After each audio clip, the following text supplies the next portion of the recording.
Welcome back, guys. My name is Brandon. Today we got something a little bit different. I just picked up a gas-powered air compressor, which is going to make mobile plasma cutting a lot easier. Stick around. I just picked this gas-powered air compressor up a couple months ago.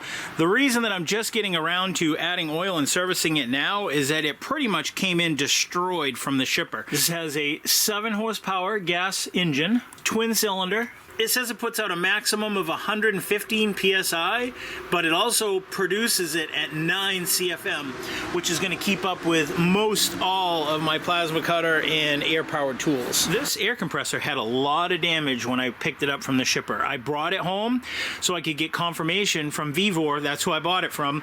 I sent them an email and asked them, what do they want me to do? They said, send me pictures of everything that's wrong with it, and they will make it right, and they will take care of it, and they did. These were missing. These are the intakes for the air. You can see one of these fins got broken off the motor. This housing guard was all bent up. I don't know if you can see it. You can see it's kind of got a roll to it, so I've straightened that out. This little vent cap here, that was broken. They sent me all the parts that I needed and I put it all back together.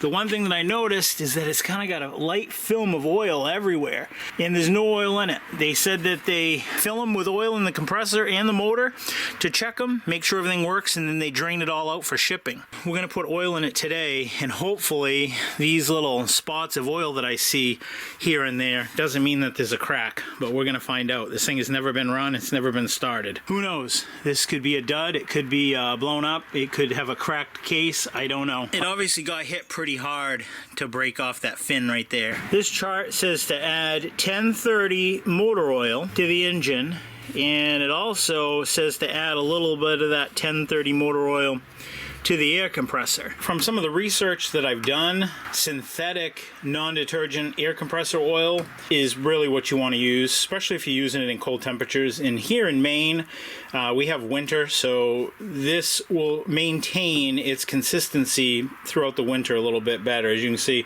40% better viscosity at 0 degrees, and it's compatible with all air compressors. And this wasn't a whole lot of money. I think this was like $9 for this, and the guy at the store thought it might take one, but he wasn't sure, so I just bought 2 just to make sure, and if I don't need it, I'll return it. They make this model in a 15 horsepower and a 7 horsepower, and if you're using the 7 horsepower model, you should add 0.5 liters to the engine, and also add some oil to the pump, to the middle of the oil mirror. Right there, that's the oil mirror. Also should add some gasoline to the engine tank. Oh yeah, because it comes without gas too. So 0.5 liters, a half a liter of 1030 oil.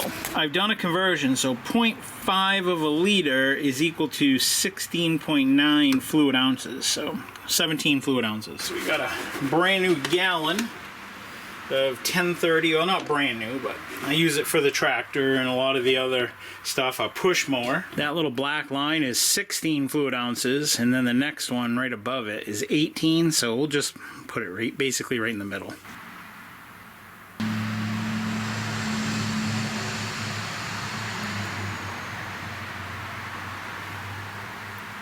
There we go.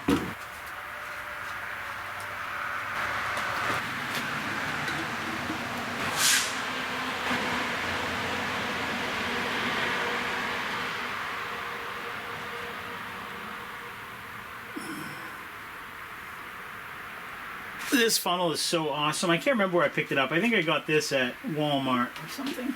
Then you can see this has got a little dipstick, but you can also see the fluid down in there. So when you can see the fluid, or the fluid's almost to the top, it's actually at the, the high mark. So you don't necessarily need the dipstick as long as you can see the oil inside the engine and it's near the top, you're good. Alright, the next step, it says to add some of that compressor oil. It says you can use the same motor oil, but from what the research I did, this seems to be pretty consistent if you're running it in cold temperatures, which is what I'm going to be doing. Alright, we'll pour it in. Just let me know when it's halfway up to that little red bubble. Oh, I see it starting to come up. Is that it right there? Well, a little bit more, right? Got a little excited. Oh, there we go. Oh, it looks like it settles down a little bit. So we'll put a little in, keep checking it.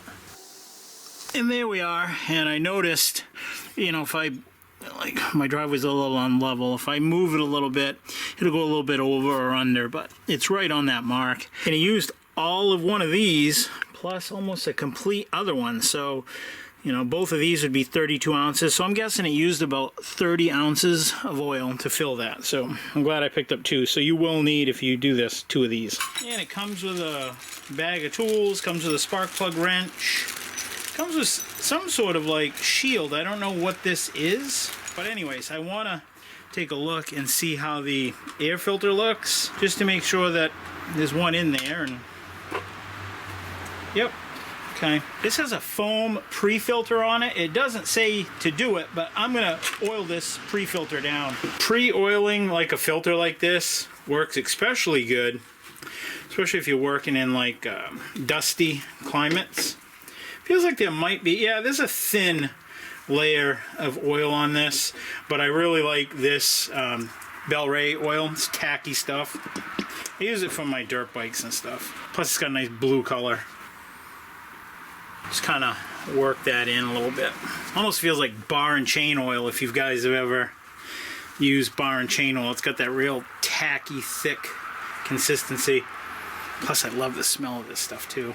Then I'll just take the excess oil that's on this filter thing and just kind of squeeze it into like a rag so it's not dripping there. That's good. Another thing too, by taking it apart, she definitely took a hit on the top. Look, you can see how it crushed this filter down. So yeah, it got pretty beat up. That shouldn't affect its filtering ability because it has this little like snout that it fits over with a gasket on the bottom. So as long as that, yeah, fits tight down on that, we're good. She took a beating. Hopefully this thing will work and run. We'll see. There we go. And I also want to pull out the spark plug, just see if there's any issues there. I doubt there are, but while we're right here.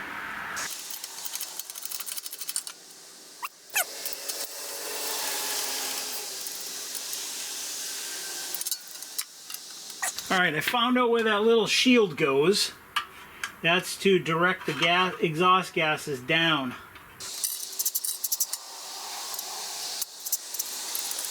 Now it's time to fuel this puppy up. Check this out. This is what I love, guys. This is a 5-gallon gas container. I use non-ethanol gas. And this is just a battery-powered pump. I love this thing. It's got automatic shut-off. And you can see there's like a little fuel level thing in here. So all you do is just turn the pump on.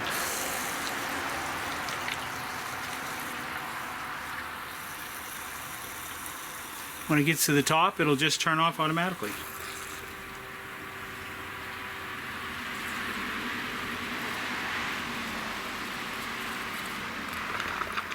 There, that's enough gas for now.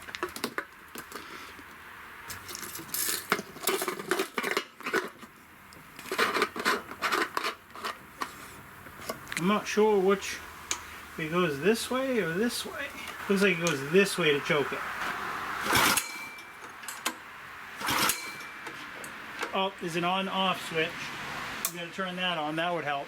Right there. Wow.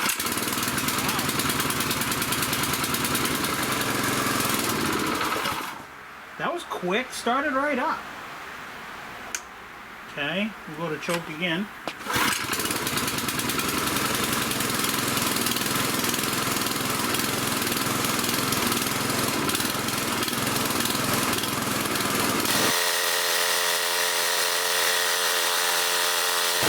Runs really nice. I can't believe how fast it started up. And I think once it builds up its air, I think it will slow down the throttle, but I'm not positive. See that little white thing underneath? I just put a rag underneath one of the back tires to keep it from rolling because my driveway is kind of messed up. I don't know if you noticed that, but when I let the air out of this, it triggered the compressor to start back up, but this belt is loose, so it was just spinning the belt. So I'm gonna have to tighten that down now. Oh look, you can already see there's a bolt that's missing, so it must have vibrated loose. It's got one right there, but that one's missing. So lucky for me, that bolt had just vibrated out and it was just sitting on the ground, and all these other bolts were loose too, so maybe they just expect for you to have to adjust it shortly after it's run. But I'm gonna stick a screwdriver in here and see if I can slide this motor back a little bit. Try to tighten that belt up some. Alright, let's try it again. Let's see, I don't think the choke is on, and it's still up to pressure. Maybe we'll need the choke. Oh, we gotta turn the switch on.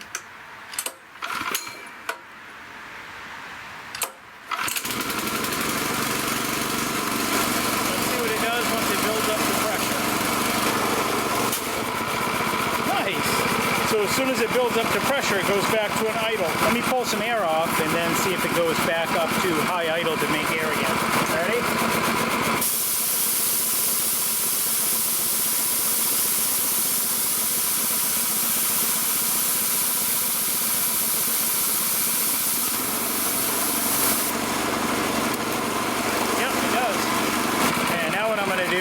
So I'm going to shut the fuel valve off and just run it until it runs out of gas, so it starves the carburetor. So I'm not going to use it for probably a couple weeks.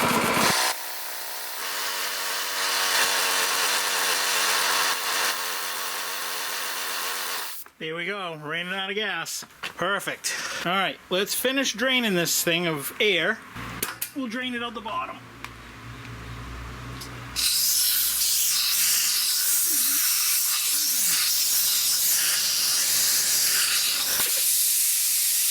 I'm going to be doing some upcoming videos using this, doing some plasma cutting, but overall, what are my impressions with this? So first of all, I am super impressed that any company these days that will ship you parts and get them to you for no additional cost, they're okay in my book, and this company did absolutely that. But I can see a couple things that could be problematic, and what I'm probably going to do is these nuts on all of this stuff. So these 4 on the pump and these 4 on the motor, I'm going to switch those out to a nylon locking nut, something that is not going to back off with vibration. And I'm going to do the same thing with these bolts right here. These are to isolate the motor and the pump from the actual tank. You can see it's got a very similar setup with just a nut on the bottom. I think eventually those would probably loosen up and the nuts would fall out. So I would switch those over to a nylon locking nut. And I wish there was a way to tighten up the motor a little bit easier than using like a screwdriver and stuff. So I may even fabricate something like that to make it a little bit easier. But all in all, I am very impressed with this unit, and I can't wait to actually try it on doing some plasma cutting. Another thing you could do to make portability easier is you could actually mount one of these cord reels onto that air compressor. You know, mount something onto this handle right here. Then you can just retract it and have it all self-contained, and that would be super handy. Then you just pull it out on the job site, hook it up to your plasma cutter, and away you go. So overall, I think this is going to work out really well, and I'm very happy with it, even though there was a couple minor problems with some loose hardware. New videos every Friday, and be sure to stick around because we're going to be doing some plasma cutting coming up shortly. I want to thank you guys for watching. Thank you guys for tuning in. Like, comment, subscribe. Until next week, I'll see you then. Take care, stay safe, and God bless.